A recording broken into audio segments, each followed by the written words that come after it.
Good evening, everyone. It's now 6:30. I'd like to call this meeting to order. If you please stand at your table and join me in the Pledge of Allegiance. I pledge allegiance to the flag of the United States of America and to the republic for which it stands, one nation, under God, indivisible, with liberty and justice for all.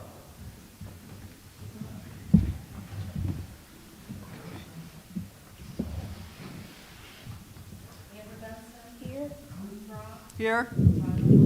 Here. Here. Here. So the first order of business is privilege of the floor.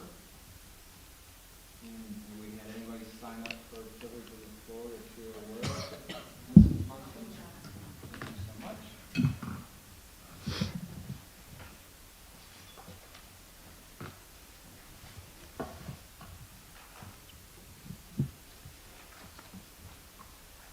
And Mrs. Munson, is there a sheet there that also explains the rules?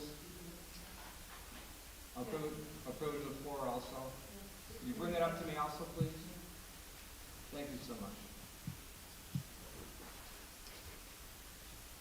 No one's signed up yet. There is a sheet if there's no one here. No, that's okay. We'll give people here the opportunity also, and then we'll move on. With this one also. Thank you. So there's no one who has signed up for privilege of the floor. Does anyone want to exercise that privilege here? Hearing none, let's move on to item number 5. We have 2 presentations tonight. The first is by Jamie Ferris, Board of Ethics presentation.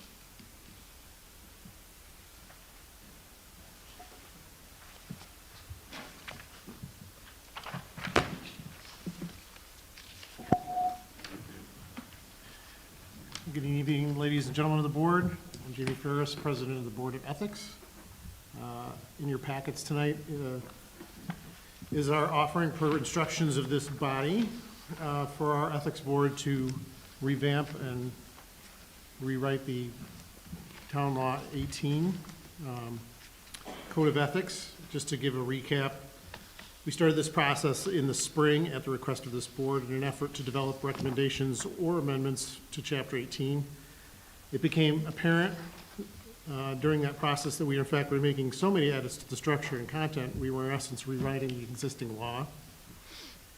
So at that time, we had Vice Chair Matt Montag present to this body our concerns about the current progress, at which point we were instructed to, in fact, go forward with rewriting the law or coming up with the recommended changes to revise Town Law 18. So the rest of the process through the summer and into the spring, we met with the Town Attorney Crow to sort of look at how we would go through that process. And as part of that meeting and review, we subsequently instructed him to draft a law based on the state model law and similar in surrounding other municipal ethics laws. He did that utilizing town ethics laws from the towns of Binghamton, Canandaigua, and Enfield, as well as, I think, other areas that applied to make it so. But a part of that instruction was still to maintain the spirit of the existing code as much as possible. And so where we are, what I'm presenting here tonight on behalf of the Board of Ethics is the culmination of that work and our recommended revision to the Chapter 18 Code of Ethics for the town of Lansing. So, I'm willing to take any questions that I could hopefully answer as relates to that process and what's in front of you. I guess my first question is, I thought you guys were going to revise the form that we fill out as well. Well, I think we realized that we need to make sure what the law, that form would be based on. So first, if this law is going to be changed and adopted, then we can then proceed with that What would form. be the timetable if we approve this, say, in December? We would definitely have that, I think, in place well before its need in the Okay. spring when it goes out. I don't think that would be a problem at all. Thank you. Can you highlight any substantive changes? I know you changed formatting, you changed. Yeah, it's really formatting, get into ethics. One of the issues that, it made it gender neutral. It clarified the definitions that there were some incongruities in the existing law that were, it would be mentioned, for instance, how it referenced to an employee. What did that mean? And it maybe contradicted itself, or was it clear in other parts of the law? we tried to be consistent about that. Just a lot of clarity and consistency was really what we were trying to make happen in the law. So, Thank you. Does any other board members have any questions on the chair?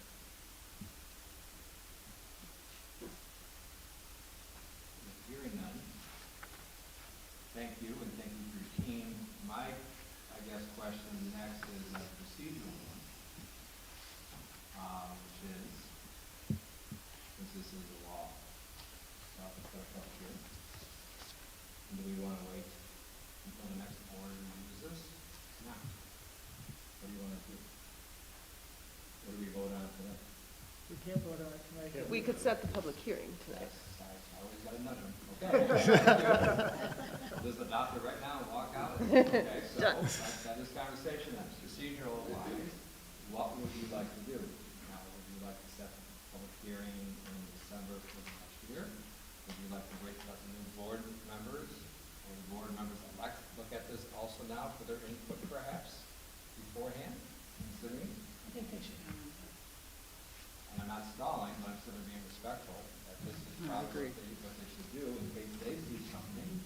That's not a criticism of any of us, because having dealt with the board of ethics on more than one occasion, I find them above reproach, quite frankly. At least the ones I've dealt with have been quite a great group, so having said that. So procedurally wise, the new supervisor next year will set the public hearing. You want to do that? And not that you're not going to have a busy January. I know. Well, let me quickly ask Guy a question. How much can we involve people who are about to become town board members in town business? Is there some kind of line that we have to worry about? Excuse me, there's a line, but when you're reviewing like a policy, a local law, a contract, you're allowed to get input from whoever you wish. There are things they can't do. They can't review personnel files. They shouldn't be voting. They shouldn't be participating in closed or executive sessions that they don't have business in, even though you're free to invite them. But if you wanted to share this draft local law with them now, certainly as members of the public, they could look at it. Absolutely. Yeah, I would like to move quickly on this because I would like to get the new forms put in before next year so that you're working with the new forms and not the old forms. And so I need to move quickly on this. I have not had a chance to read it because I just got it today. So, I do intend on reading it carefully. I hope so. But I would be in favor of setting a public hearing for December, and we can always postpone it if we realize that there's some major gap in here, or I hear, members saying we really don't like this part of it, and bring in the new board members. That would be fine. I mean, I definitely want to include the new ones, so doing it in December for the very reason, so it's in place when they come into office would be great. Yep. One of the potential, first of all, any other comments from the others? Yeah, the only thing I can think of is we have gotten in a situation before where we haven't looked at a law very carefully because we got it last minute. We said, oh, let's schedule the public hearing, but then by the time the public hearing comes around, we wanted to make substantive changes and then had to reschedule it. And so I just want to be, for us to be aware that that might happen if we do schedule the public hearing. If I may make a possible compromise here, perhaps we can put a clause in this draft, when it's adopted, that whoever this applies to will fill out the new form, even though they would have to fill out perhaps the old form, and then get sworn in for the ethics, if that's your concern. They would then fill out a new form when you have that new form done. Once they have seen this, and once they have their eyes on it, and they can discuss it and ask you questions, or ask whoever questions, I suppose. But then give them time to digest it. But if you're concerned about having them fill out the form, that when that new form is done, you can have the new members fill out the new form, whether it be this board or other board it applies, which could be the planning board, right? It could be the ZBA, it could be the CAC. What am I missing? Am I Oh, missing one? there's a whole list of people who fill them out. So I think, because there's so much impact and input, perhaps, like I said, this could be done early next year, and then you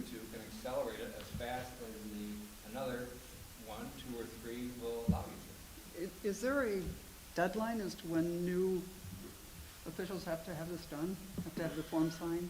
Like April. We usually send the form out to everyone annually in April. Okay. And I don't recall ever asking anyone, if they started a new position to fill one out.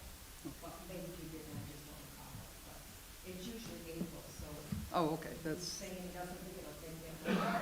Okay. The new form, I don't see why you need to rush because of that.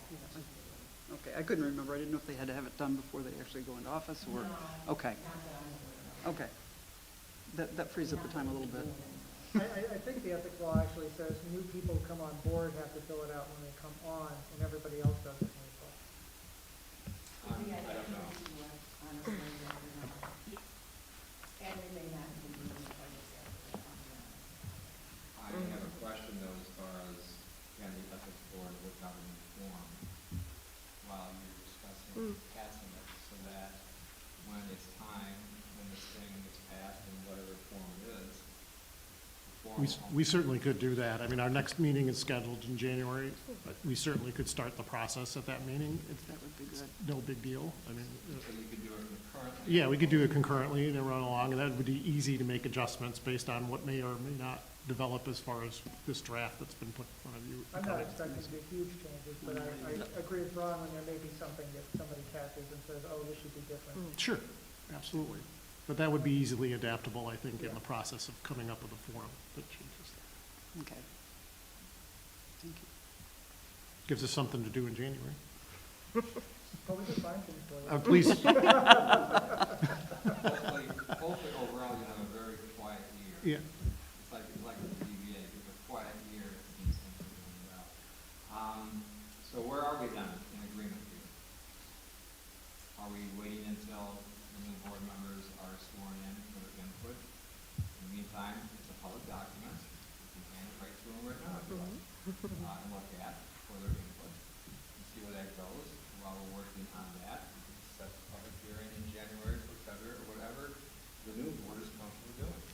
Well, my question is, if we all read this in the next couple of weeks, and everybody looks at it and says it's fine, or there's a minor tweak here and there, maybe we will still put a public hearing in December. Because you need, what do you need, like 10 days in advance to, I'm listening to Guy.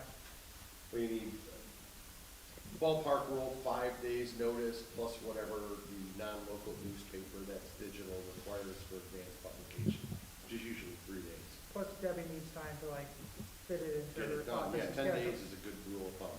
Yeah. Let me ask the other board members to my left, are you comfortable with all it takes is one of you to say yes and move forward? Or if you all say we'd like to wait till next year, then this is a moot point and move on.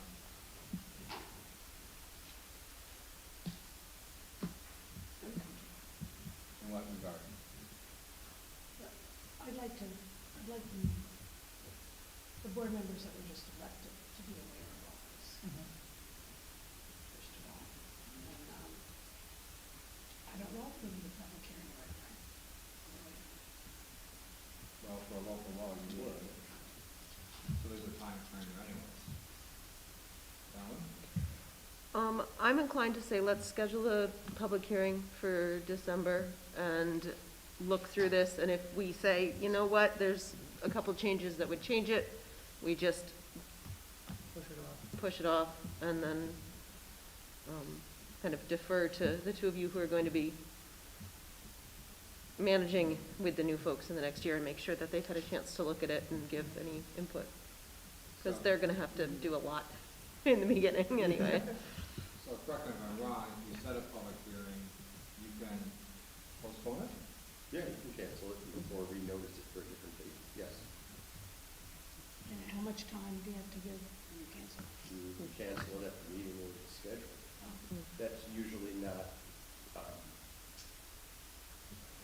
it's usually not the best way to handle it, considering people might show up and be intending to speak and they change their plans for that evening. So a fair amount of advance notice would usually be a good idea. The problem, of course, is how will the people that are planning on showing up get that notice, but But also, if we schedule it and folks do show up, we can hold the public hearing and then just have to hold another one to do any changes. Well, if the changes are material, you Yeah. require a second public Exactly. hearing. You can choose to have as many public hearings as you wish, and you don't have to adopt it immediately after a public hearing. You can wait a month. It's up to you. Sounds good. But if we tell Debbie more than 10 days in advance of the next meeting, hey, there's major problems, she just won't schedule it. She won't post it saying no one will Yeah. be told to come to a public hearing. Right. So I think we're trying to do the opposite, is we all have a few weeks to look this over and red flag it, or Debbie will go ahead and schedule the public hearing. Does that sound right, Debbie? Am I- Yes, I mean, normally I do it right after the meeting, so it doesn't get missed, but in this situation, I would just wait to hear from everybody in 2 weeks, and if you want to go forward, I can send it in, and say that too, I can send it in. I think it's fair to say if anybody says don't send it forward, that we don't send it forward, we don't look for a majority in that case. That means that I should hear from everybody, so I know that. Right, yeah. I would say one thing, as a little segue here, pertaining to our newly elected, or our re-elected town clerk, is that I would hope that the new board would be respectful for her time, because whether it be an emergency meeting or a public hearing or anything else, we are time consuming. And I would hope also, Debbie, that when you have a moment, you will enlighten these three new board members of the massive amount of work you do in that office, especially January is tax season. January's really off. And especially since, bless her heart, we have lost one of our employees. And who specifically does all that. There was a lot of different factors involved as far as this goes.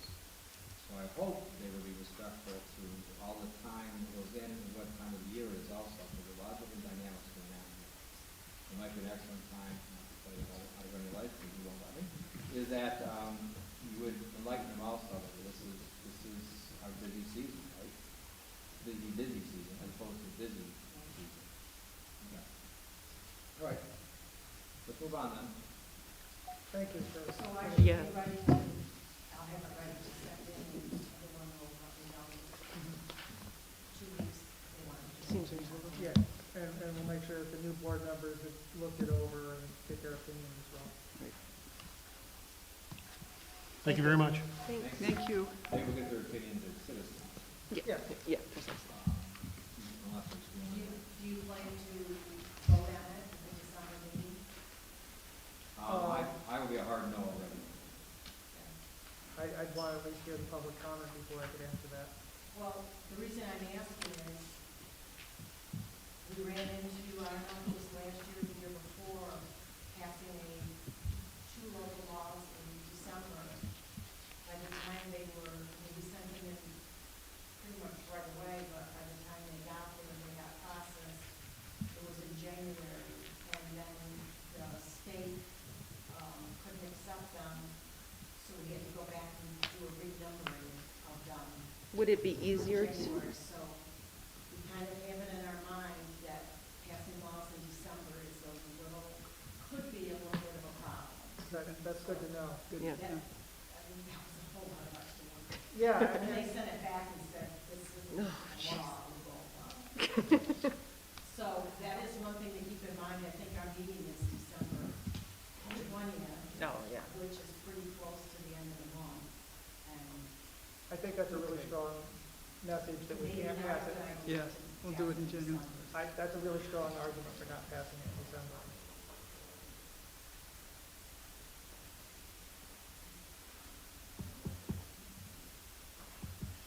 yep.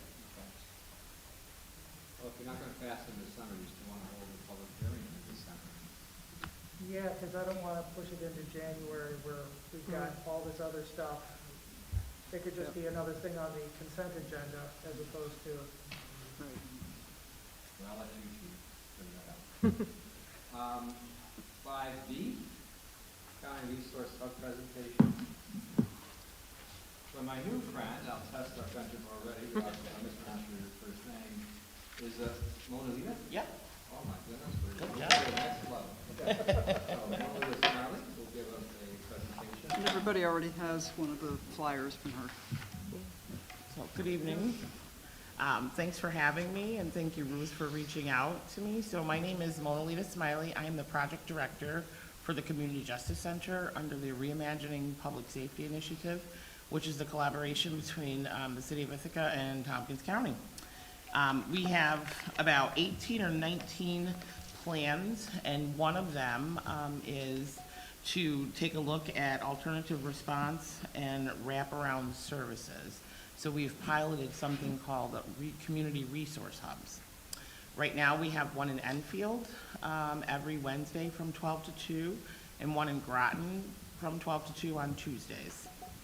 I'm staffing the resource hubs right now. So what you have in front of you is just a presentation that I presented to both the Enfield Town Board and the Groton Library, which is where we have the one out there. And what our charge is what we've been charged with, is to pilot these resource hubs to populated rural areas.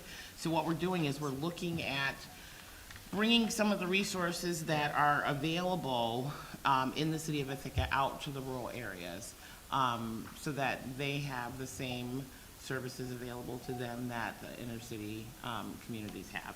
So it's a model that's planned in the original public safety Reimagine report, and what our service is to provide marginalized communities a more direct access to information and resources that are already offered to our county and city partners. So what does that look like? I'll tell you what, I'm having a good time being in these communities and meeting, members from our rural community and being able to connect with them and provide resources to them. So the hubs are, they're located in already existing community centers. So we're in the Enfield community center, but Groton, we chose the library. And on Tuesdays, it's where they hold their food pantry. So it's a pretty populated area. Instead of going to, they have another location out there for their, another food pantry, but this one is like a central location. So I probably see or can come into contact with a good 20, 30 people every Tuesday. Not everybody wants the help or has at least taken advantage of getting the help, but yesterday, I was just telling Ruth when I came in yesterday, it was buzzing when I walked in the door. We sent out flyers, or we call them mailers, to everyone in the Groton community and the Enfield community, so people know we are there Tuesdays from 12 to 2 and Wednesdays 12 to 2. And they've really taken advantage of that, where they'll call ahead to the library, or they may show up a little early so they can, be like, hey, when that lady, they just call me that lady right now. When that lady gets here, we need some help. This is what we need help with. So, I had like 5 people lined up yesterday, and it went from housing to entitlements on how to apply for HEAP, and do you have the application, and where do I turn to get smoke detectors for my house, and I need to find, I had a couple that I met that the husband needed to have surgery in Syracuse, but they don't drive. So how are we supposed to get to Syracuse to have this done? So we connected them with Fish, and, they come back every week. They're like, oh my God, the driver's amazing. I can't believe you were able to help us with this. He took us, he waited for us, he brought us back. So things like that people would be downtown, would be able to find those resources. They don't necessarily have access to those resources out in the rural areas. So Ruth reached out to me and asked if I would come and talk with you guys to see if this is something that Lansing is interested in. It's no cost to your individual communities because it's covered under the CJC. So what we do is we have physical materials on local resources, space for other practitioners like social workers to be present in the space. So if someone identifies that they want to talk with someone but they can't get downtown or they're not comfortable with it, then I'm going to go out and I'm going to find that resource, and I'm going to bring that resource with me when I go to these spaces. So Groton has afforded us a smaller space where you could either be out in the, in the common area and mixing and mingling with the community members, or if we need a more secluded area, they have been able to furnish that space for us also for privacy and confidentiality reasons. Same thing with Enfield. They've given me a nice little space, little office room out there in the Enfield Community Center, so we can do a one-on-one, or I can be out in the public. Every third Wednesday is their senior luncheon, so I got to hang out with some of the senior citizens of that community today. And a lot of times that's just conversation, engaging, letting them know we're there. I did help some guy set up his his iPad. He had changed the language to like Russian and couldn't figure out how to get it back. And I was like, we'll figure it out. So I would be present on the scene and in the space and hold the office hours, just to engage them. And then it's also building relationships with our rural community members, which means we can help inform them with more engagement with law enforcement can also take place at the hubs. So, additional services or support, we do social supports, housing resources, like I said, entitlements, connecting them with SNAP and public assistance and WIC. Mental health services, we can do telehealth appointments, as well as we have a cell phone that I carry with me at the resource hubs, and there's also a number that is available to anyone that wants to access it. It's a number specifically for the resource hub. I have a laptop that I have that can be used for telehealth. Yesterday we used it for looking up housing. I had a couple come in that's homeless and wanted some help finding housing, so we did that yesterday. That's where I also accessed the HEAP application, SNAP benefits for people. The applications are right online. We can help them apply sitting right then and there. We have a printer available if someone needs to print something out. Yesterday I used it to make photocopies of someone's NICEAG bill to add to their, their HEAP application.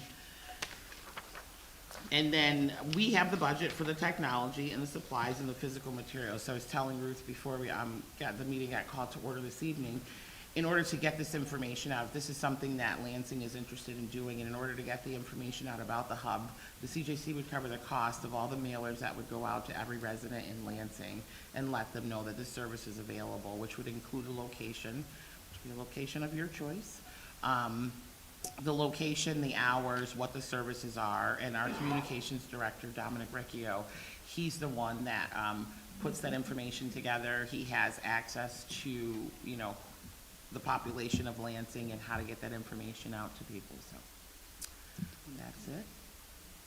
I'm open for questions. So when you say that you help people with HEAP or food stamps, could they actually do the application with you right there? Mm-hmm. Excellent. That's really wonderful. The couple I had yesterday had already contacted HEAP, and they just had questions. They had the physical application, but we can always go online to it's mybenefits.gov. I had a teacher. We did it over the phone because she is a teacher in Groton, but she can't come to the hub because it's during her work hours. So she called me after work on the resource number, and we did it right over the phone. It doesn't have to be Lansing residents to come to Lansing. Lansing residents could go to Groton because it's closer. Absolutely. To somebody there. Absolutely. They can come to Enfield if they want to. It doesn't matter. It's just we're trying to make it as convenient as possible. That's why we picked, those two rural areas to start. Next year, we are looking at possibly starting one like in the west end of downtown, because we do have city partners. They're our collaborative partners in this whole thing. So we're looking at some of the areas that can still be difficult, even though you're in the city of Ithaca, West Hill area. So somewhere down there, we're not 100% sure what that location is going to be, but it would be able to serve the alternative high school area, Chestnut Hill, West Village, and even possibly as far as like Linderman Creek and things like that. Just try to make it a little bit closer for them. So we're coming to the people instead of the people having to come down. I think that's It's wonderful. wonderful. Thank you. Anybody else have any questions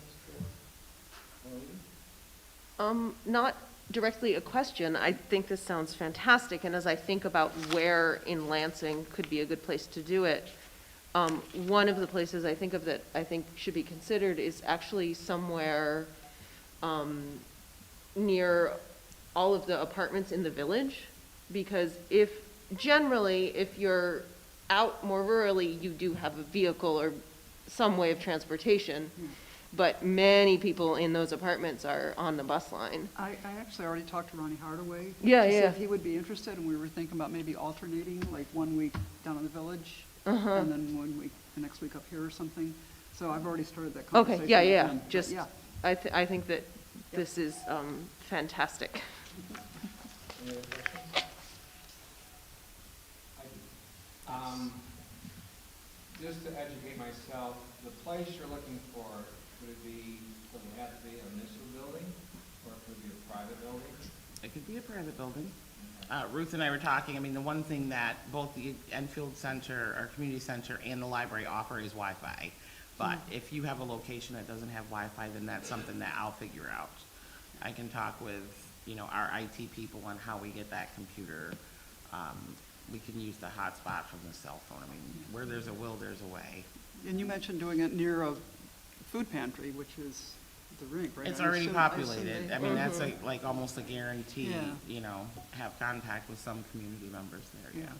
So the hub, this area that you would be in, the hours would be 2 days a week on call? Right now, since I'm the only one staffing the hubs, and we're still working on the other recommendations or plans, it would be 1 day a week right now. And then, we can look to expand those hours, depending on how populated it is. And Lansing, I mean, you guys really get to pick what time. So when I met with Enfield and with Groton, it was a collaborative between the CJC and them to decide what's the best location, what's the best time, what's the best day. We're not working on my schedule. I would be working on what would be best for your community. If I may make a suggestion. Yes. When Milton Mills was built, the intent was to have an on-source resource there. Now, for whatever reason, that resource has not materialized. But that office may still be available, and they're right across the road from us. Now, having said that, I'll reach out to the manager who I've been doing personal work with the church with them, and see if either she wants to contact you or you her, she's the administrator, and see what her rules and regs are, to see if they can do that. They are open to community events, like we're working on a free clothing giveaway over there for the whole community. We just had a free clothing giveaway for the residents there, and we're establishing a relationship with them through a faith-based group. But this is something I think has been a void that unfortunately, for whatever reason, has not been filled yet. And I think Milton Mills has been there 5 or 6 years, if I recall. But this is another, I don't want to label this a pocket of need, but there are a lot of people over there who don't have transportation. They have to rely on the bus. Now, maybe, once again, this is your wheelhouse. Maybe you do satellites, and maybe you ask Mr. Sharaba at the rink if there's room up there also for a satellite, especially with the food pantry day up there, and work with Tony Adams, who runs the Lansing Food Pantry, and try to coordinate. One of the things we're trying to do is find a list of items that are not covered on any type of service, like personal products, and how we can make those available to people who don't have the resources to buy them themselves. So this is very, I was very serendipitous that you're up here, and I'm glad that you are. And maybe we can make that connection between you and Ms. Britton, see if that can bear any fruit. It doesn't mean that's the answer to this, and maybe, I always felt there's 6 different ways you have to address certain situations, and that's one of them.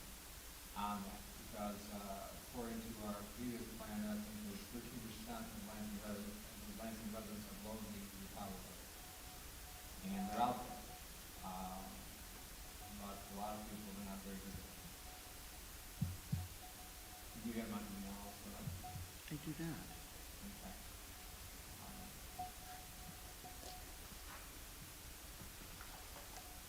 Is your email on here? I don't think we put my contact information on there at all, It's but on Ruth there. has it.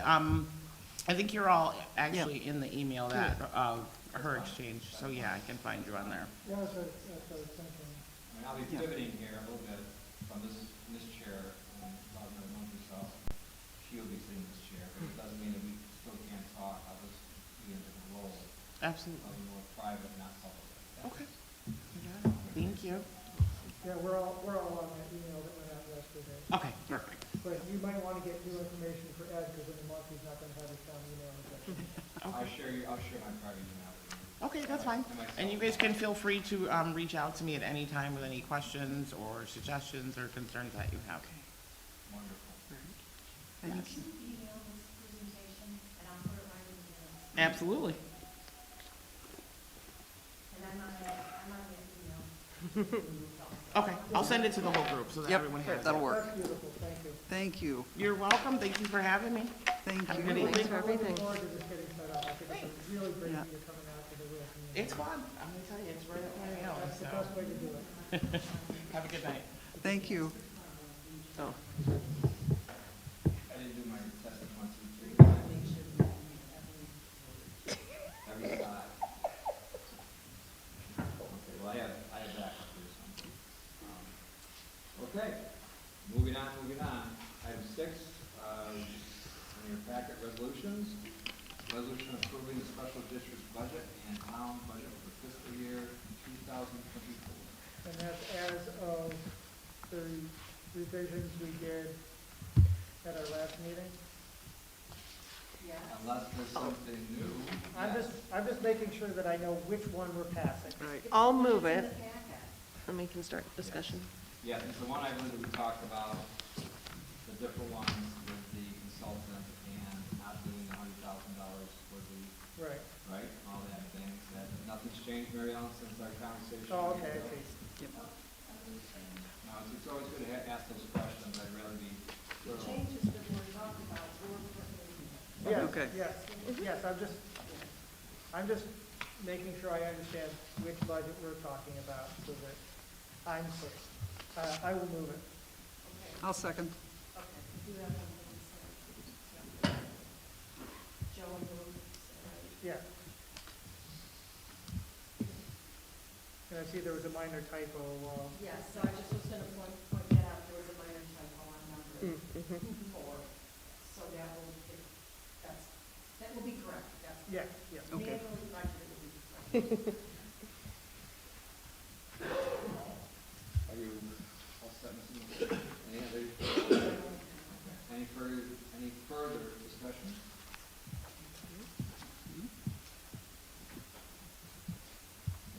Andrew Dennison, Yes. Steve Ross, Yes? John Wilson, Yes. Joseph Whitmore, Yes. Andrew Levine. Yes. Okay. Onward we go. Item 7, A, Lansing Community Library Report.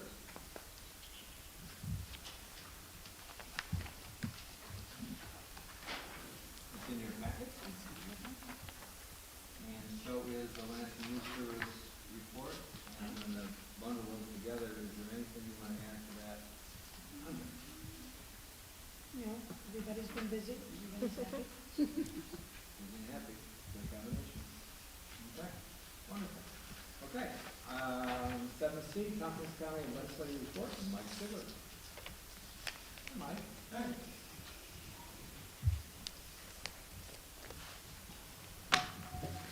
All right. Hello. Hello. Thanks for having me again.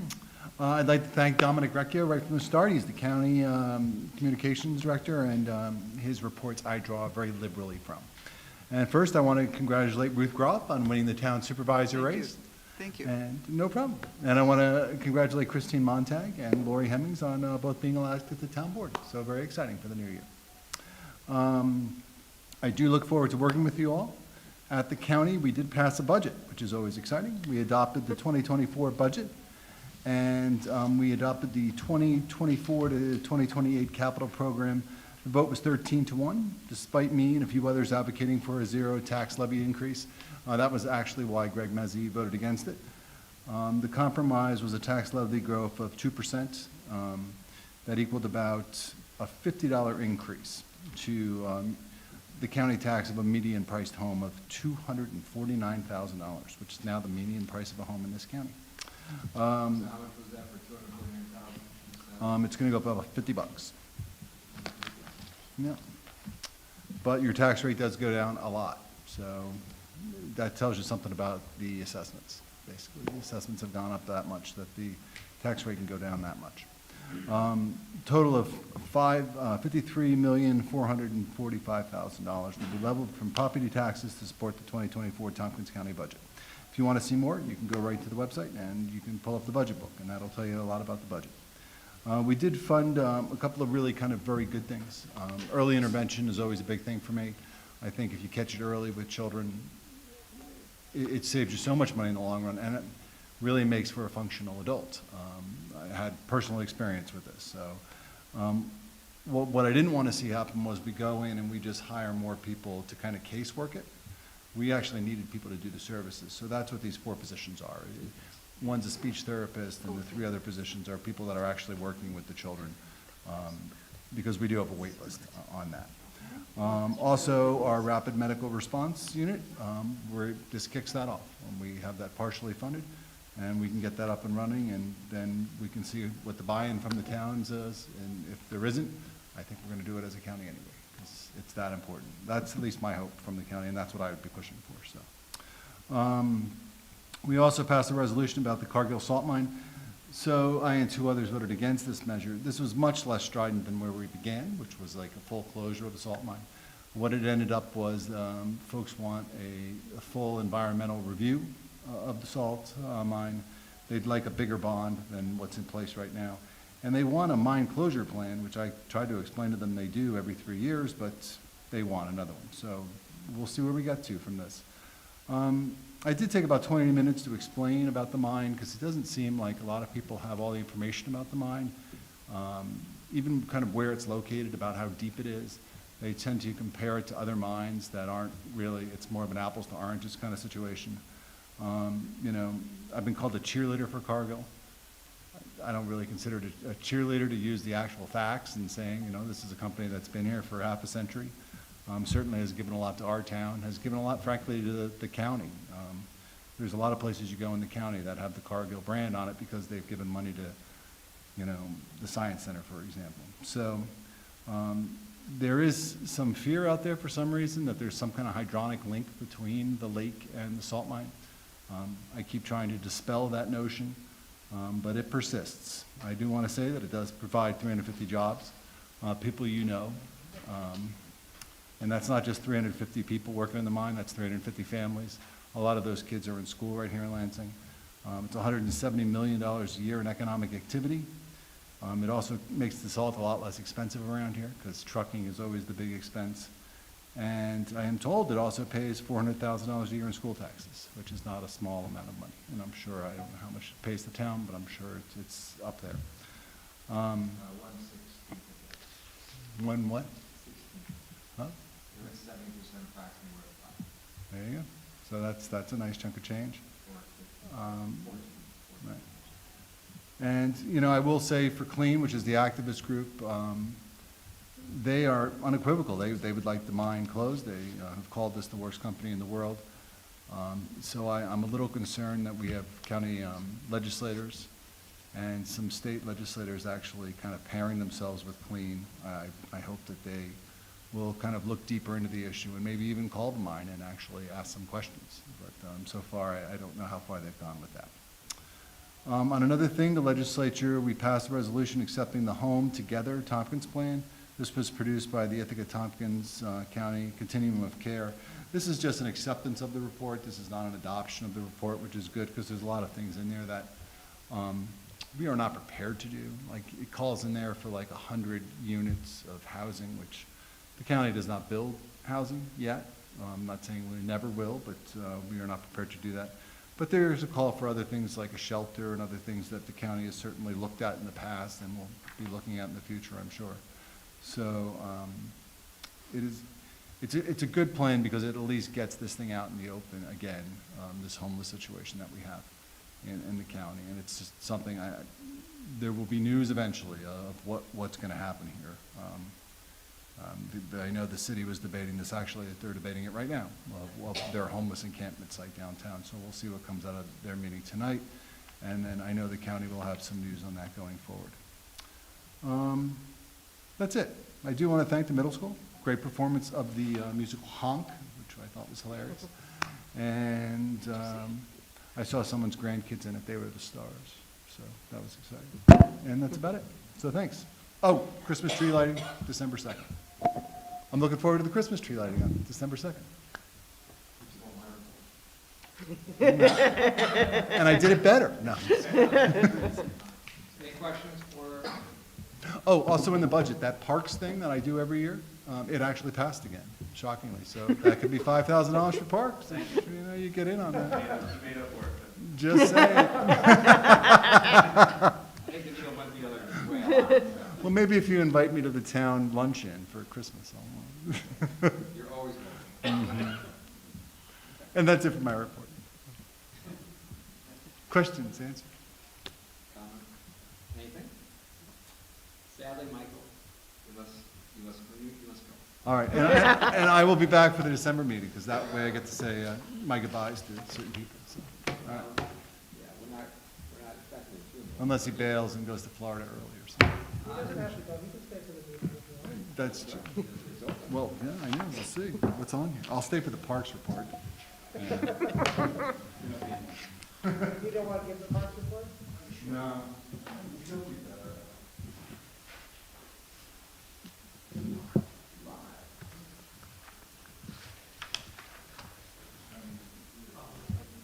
we taking a break, or are we moving right over to? I think highway's next. I'm next. That's just, setting up the, Dondi's gonna be joining us for part of my report. Got it. I put in your mailboxes the report from T.G. Miller, right? On Ludlow Road. You have a few minutes I can talk about 2 Auburn Road, or are you gonna have Dondi on here? Okay. I'm with you. So, we got the report back, on the asbestos, right, for 2 Auburn Road? Yeah. Obviously, if you followed through it, it's pretty dry, but there is some asbestos there. With the report in hand, we can now put this out to bid middle of this month and then open bids in January. So how And- does that work? Does someone bid to just remove the asbestos or bid to remove the house? Remove the house and the full Monty, right? So, the garage, the garbage, right, asbestos abatement. If I may interject here, this sounds very similar to the house which was right across the street, next to the old stop, and that had to be removed, Yeah, and you saw the people that had the suits. Just to bring you up to speed, there was another house on that whole area that Danny Mini Mart now has bought, and that had to be removed, it was sectioned off, and there were people in the hazmat suits, and everybody said, what's going on here, and so it's gonna be a similar situation, when they demo the house, everything goes, right? yeah, I mean, there's gonna be some trees saved. I've worked with the landowner there to the west. Obviously, the town and that landowner own or share some trees, right? So, he's been very good about allowing us to take down trees which are on the property line that are pretty much growing up through the garage. They're gonna have to go, though. So, all in all, this project is coming together. We'll go to bid in December, and then we'll open bids in January. So will you let the town stage on his property some of these demo? I don't think we'll need to, honestly. I think we can come in on the town land on the backside. Okay. Town owns all that, right? So, Yep. be the easiest way. Whatever's easiest. Yep, I'm looking forward to seeing that house go away. right. Okay, I mean, my report's here, if anybody has any questions. The one highlight is, we worked with Soil and Water, for a tire collection day, that did well. We filled a trailer.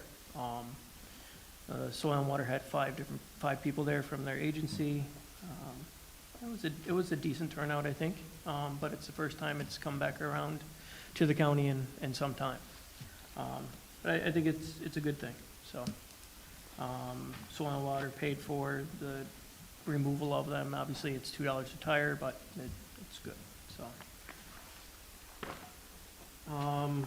On to the big ticket item here, which everybody's been waiting for.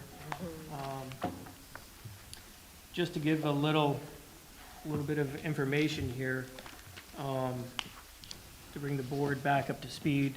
Obviously, T.G. Miller and Stoughton Engineering had tried to work with Orchard Earth and Pipe, the original company that did the work on Pete Larson back in the 90s. And of course, the last report I gave, they had backed out on being able to help provide pricing for materials and what it would cost. I believe Edger was the second company that had offered to help pro bono to put together those costs, for material costs and what it would ultimately sharpen the pencil right and give the board a really good idea. They backed out as well. End of the year, couldn't do it, trying to take care of their own business, understood. So that left TG Miller and Stopen Engineering, but mainly TG Miller kind of pulling this all together. So a lot of work. Kudos to Dondi and Dave on this. The numbers are in front of you, and maybe Dondi would like to speak to it a little bit, maybe a little overview. I know you just got it tonight, but this has been kind of ongoing, and I think the numbers kind of reflect the original packet that maybe Dave and Dondi had put out. Minus I think the trail option maybe was something that was added later, right? I think the abandonment was added later. Okay, Yeah, the trail was there, but we didn't know how much to abandon it. right. And I'm not understanding why the concrete wall is separated out.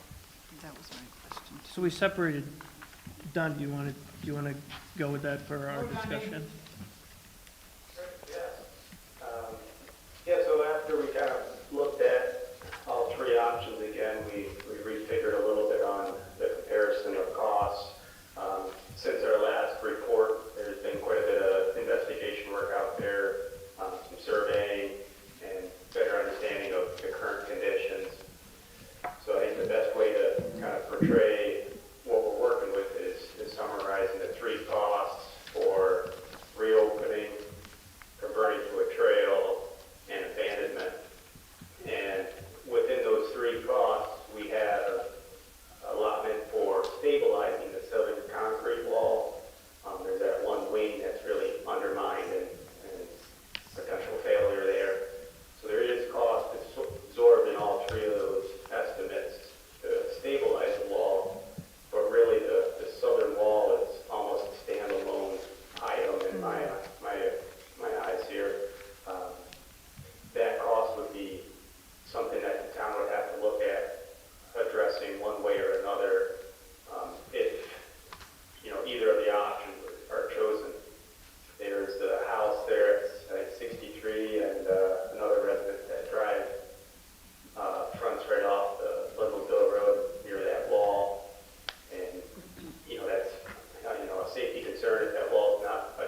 let's open this up to left to right. So, Brown, do you have any questions? Yeah, I'm just trying to get clarity about the cost for the repairing the southern concrete retaining wall. Is the idea that that's going to have to happen for all three scenarios, kind of no matter what, that retaining wall is going to need to be repaired? Correct, yeah. Okay. So, you know, if options 1, 2, and 3 would be including stabilization costs in there, but it's not a full repair of the southern wall. Okay. And I know all of these are, like, the answer to this question would be a guess, but sort of how long could one expect a stabilization to last before we absolutely have to repair it? Is it 6 months? Is it 5 years? Kind of what's the general? Yeah, you know, it's hard to tell really with Yeah. existing condition, but, you know, you could probably get another 5, 10 years out of Okay. the southern wall with some minimal stabilization efforts just to kind of protect what you have. You know, I think that's another investigation at some point to really understand what that wall is made up of. Okay. All right. He answered most of my questions. Same here. I assume that these three options are similar enough that if it takes us a year, inflation causes costs to go up, they'll all go up in about the same proportion. It's not like one of them's likely to be more expensive over time than some of the others, because there's similar work that's being done. Correct, yeah. These are today's values. So, you know, if your decision's made today, you'd still have to pay for probably another year out for construction costs at minimum. But they would be pretty similar in scope.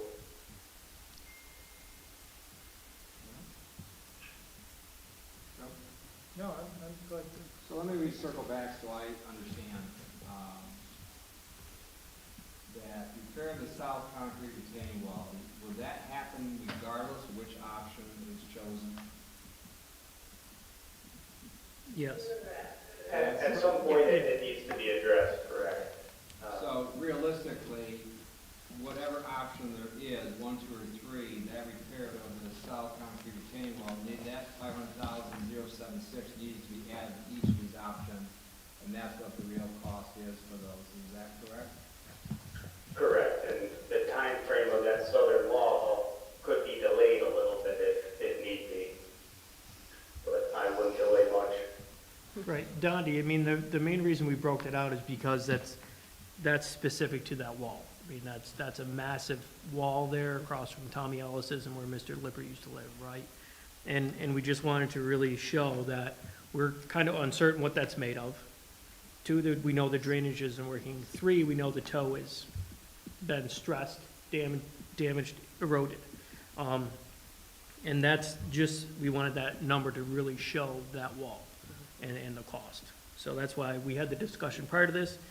Dondi had it all in here as one, but I wanted it broke out just so you guys could just be aware of that particular piece.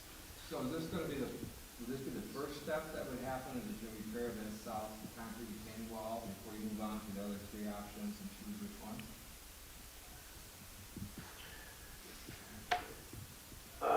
Talking I right believe, Go ahead. yeah, there's option 1, 2, or 3 would be, you know, I think your first action. And then, depending on which direction you go, that southern wall would then follow. Either it's pulled together into one large project, you kind of button up that whole stretch of road, or you could, you know, chip away at you know, you could go in abandonment and let it be, and at some later date, focus on the repair of the southern wall. Okay, so it sounds like repair of the south concrete retaining wall will be phase 2, regardless of what we pick for options, right? If I'm understanding this correctly, at least that's what you recommend, Denny? That's one option, yeah, for sure. And if the road was to reopen, I would suggest both reopening the road and the concrete wall work to be lumped together in one project.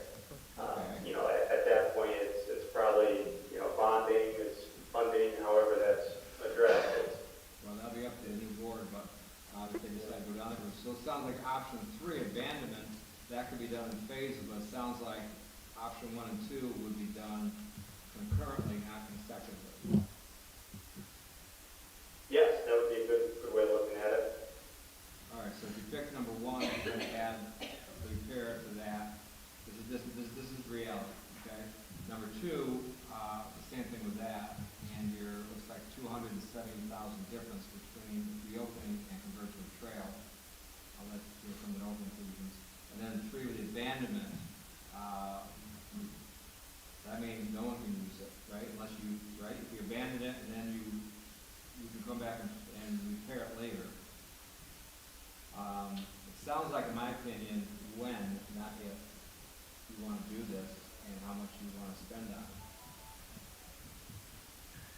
Right, and the abandonment option is, completely pulling the road out, pulling the sheeting, and reverting back, so it's not a do nothing approach. It's, stabilize and walk away from it for a long term. And a bond would be over maybe, I'm trying to think now, 25, 30 years. This is research you'll have to do. All initial solutions, if you want to start crunching numbers for interest rates, we can talk about that privately, just to see what the price will be. I have no more questions. This is excellent as far as giving options. Since these 3 aren't going to be here in a couple of months, but it's always good to have that information anyways. And thank you for doing the hard research. Ed, I do want to say that I was able to get this project on the ITCTC long-term plan, but I think, Don, correct me if I'm wrong, but I think that's only if it's converted to a trail. Is that correct? Because part of the TAP, yeah. That's my understanding, correct? Yeah. So if that's a potential option, it's a 2-year funding cycle, so, maybe it's worth, keeping you on the agenda for a trail option, and then once the final decision's made, you can pull it from the ITCDC agenda, but, that's some funding opportunity there.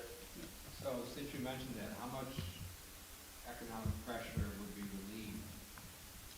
That I don't. I mean, grants they're like clouds, right? Yeah. And unless you finally pin it down, how much that would be and how much it would cost the taxpayer, amongst others. And if you did go, let's say you went to a trail, could you eventually reopen it? Could you convert that in a later date or not?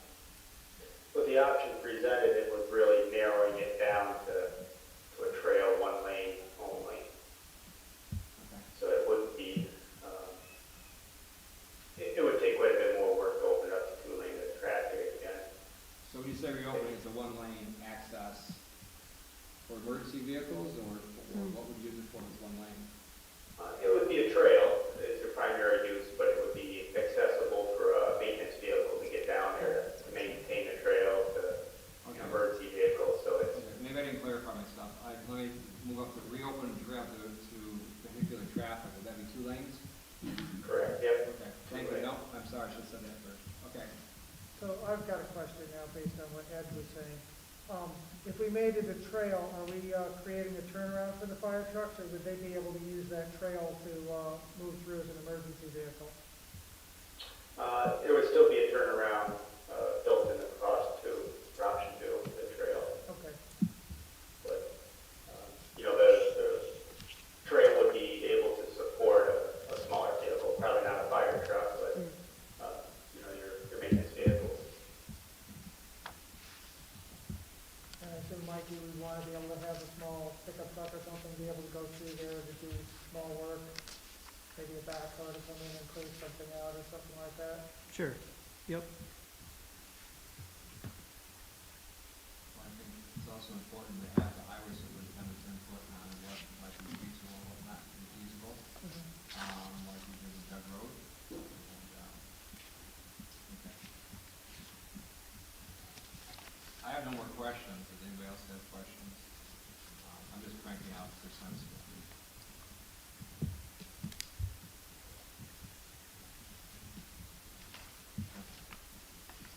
Okay. Is that Mike? No. Donnie? Good. Great. Well, Thank at you. this point, we'll summarize our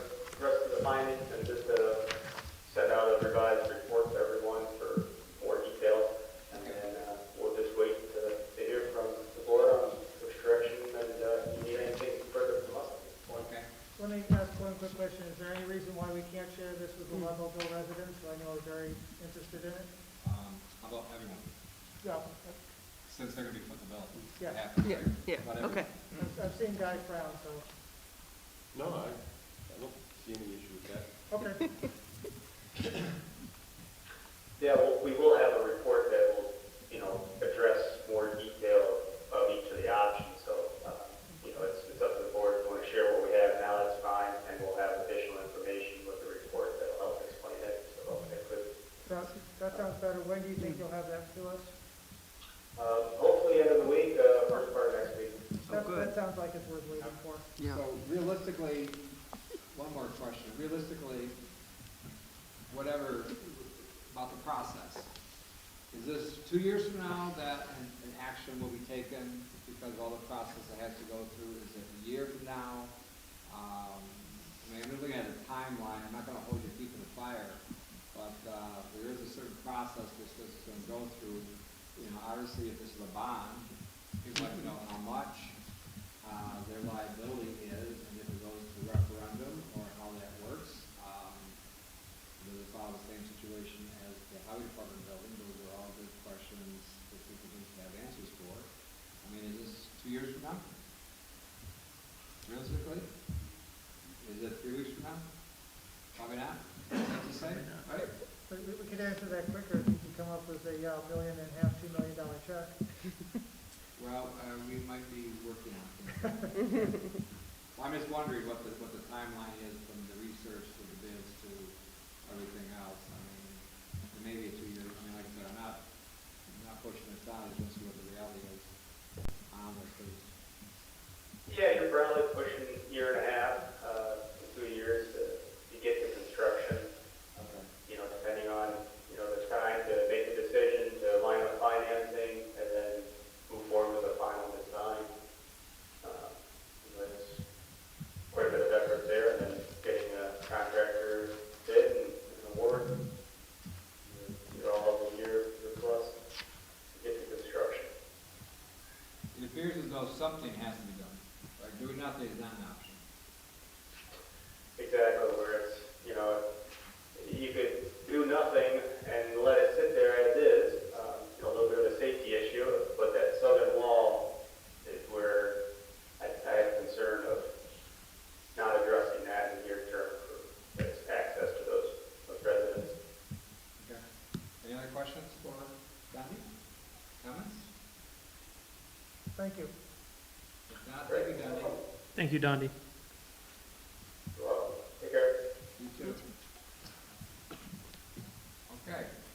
So, he had 90% of the report done, so I said, I'm taking it. So he did well. When do you get your new truck? Which one? The one that we used for? Which one? It's in the barn. It's in the barn. It's in the barn. Yep. When I ask you some other questions, and this is not to put you on the hot seat, this is this, because we knew that the budget model would still trickle in towards the end of the year. Sure. But it looks like with some of these, you're moving from one fund to another. So Correct. You're not taking anything away from the fund balance. Nope. Okay, just want to have clarity here because that, for some of us, is a little raw nerve when we hear. If you pay attention, it's between accounts, right? Oh, I've seen that right here. Yep. But I Yep. want to make it clear to everybody else. Sure, that thank you. People that are watching, Yep. that it's not that we're still bleeding money out of the funds, it's just that he has certain money from one fund, he's moving it to another fund. Correct. When we get to number 9, I'd like to take a short recess because I just got this and haven't had a chance to actually review it. That's fine.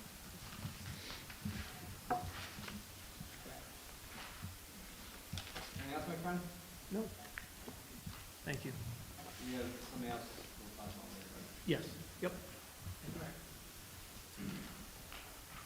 So wait, there's more. Park and Rec, what could possibly be going on? So December 2nd, there's a tree lighting. That's all I have, no. I would like to thank Levita Giese, who kind of runs Trunk or Treat, the event that we have at Myers Park. Wonderful event. She does a tremendous job, puts a lot of work into it.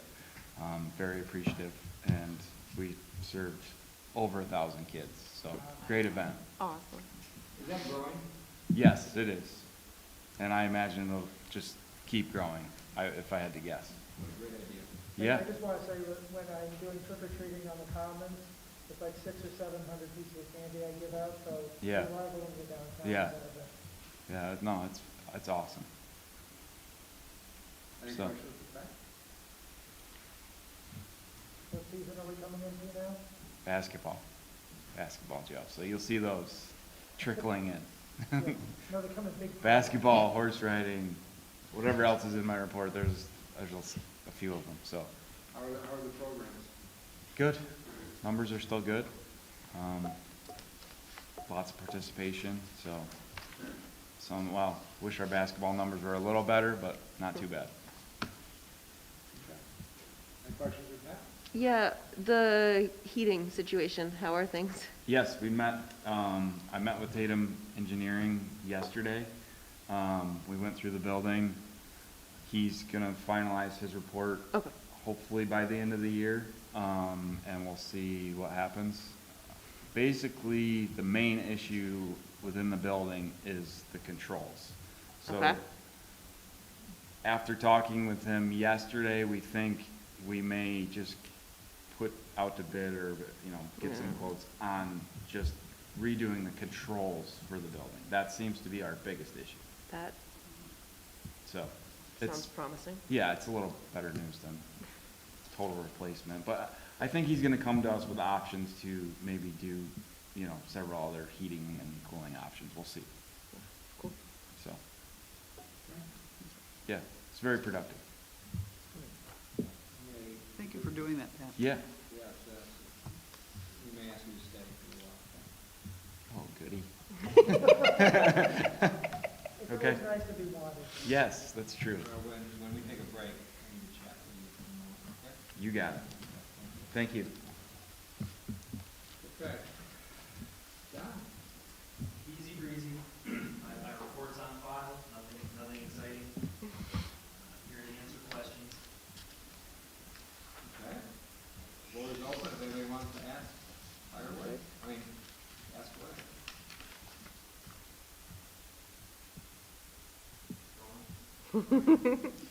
You're gonna run out the door. Going. Okay. Thank you, John. I don't think you're always welcome. I'd like to stick around for a few more minutes. Sure. Engineers report? Mrs. Munson? My report's in the packet. No, it's magical as always. Thank you. I am curious about the one-way glass, why is that recommended? Do I have to give all the secrets away? How about you step in my office tomorrow and I'll explain it to you?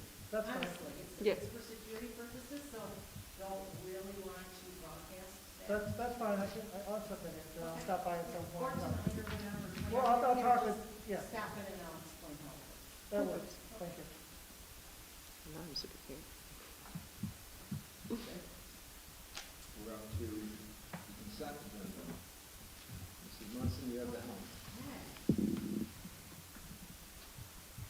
Well, lot of things. We have just taken 3 items on the consent agenda. And there's a lot of information in here which hopefully people have already considered about drainage district development law and I know everyone has the equipment, so if somebody reads what they are, we'll have a motion and vote and move on. Browning, therefore, Browning, will you do 8, please? All of 8? Well, no, A. A. Oh, I thought you said 8, and I was like, Oh boy. I thought that you could, but no. 8A, resolution and order calling public hearing upon public interest order for formation of drainage district number 11 for East Shore Circle subdivisions. Okay, Andre, will you do 8B, please? Resolution and order calling public hearing upon public interest order for formation of drainage district number 12 for the Asbury Collins subdivision. Okay, and Bruce, will you do 8C? Resolution declaring highway equipment as excess property and authorizing disposal or sale.